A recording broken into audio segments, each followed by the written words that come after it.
Hello, and pleased to have you with me again today. This time I wanted to talk about in the first chapter of St. Matthew's Gospel, where the angel says to Joseph, "Joseph, do not be afraid to take Mary as your spouse."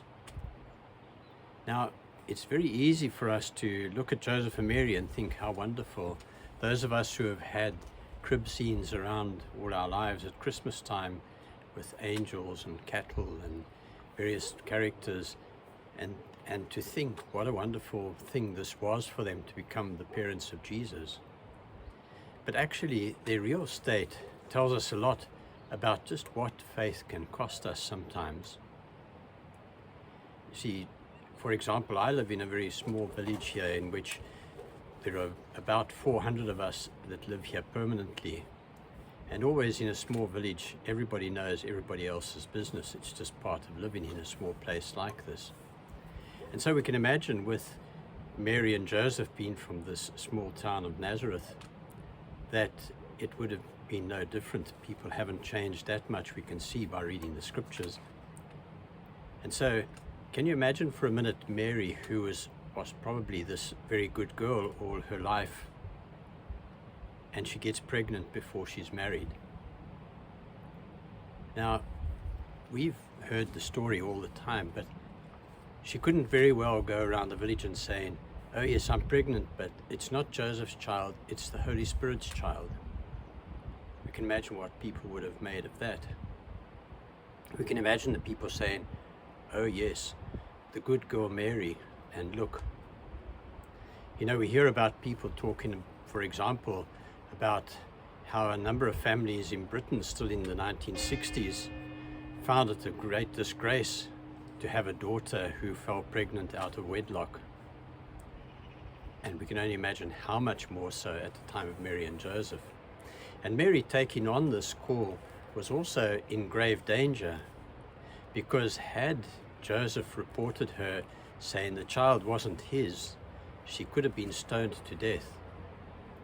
However, she accepted this call from God. We can also imagine from Joseph's side, hearing that Mary was pregnant and knowing the child wasn't his, and her saying to him, "This is the Holy Spirit's child." That couldn't have been easy to take. Even with all his friends saying to him, "What have you been doing?" and him saying, "It's the Holy Spirit's child." We can imagine how well his friends would have accepted that, how readily. And so, as I say, we see that these things are not as simple as we sometimes make them out to be. Even going into the actual birth of Jesus, when they went to Bethlehem to register, as we read, because Joseph was part of the house of David, even there, they didn't find accommodation straight away. They couldn't find any place in the inn, and that's not surprising. As I say, Bethlehem would have been a small town as well at the time, and so they wouldn't have had luxury hotels close to hand and all ready to accommodate people.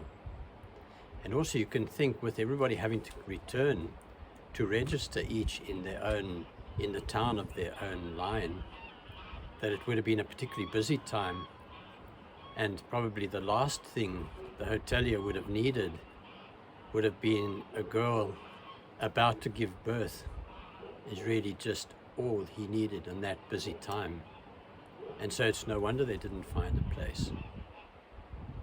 You see, we often think that God gives privileges to the people who serve him, to the people who are close to him, and that their lives are super easy, and so for them to be saints is easy. But that's not the case. If it wasn't the case for Mary and Joseph, we can only imagine that it is not the case for a lot of God's servants who are truly close to him.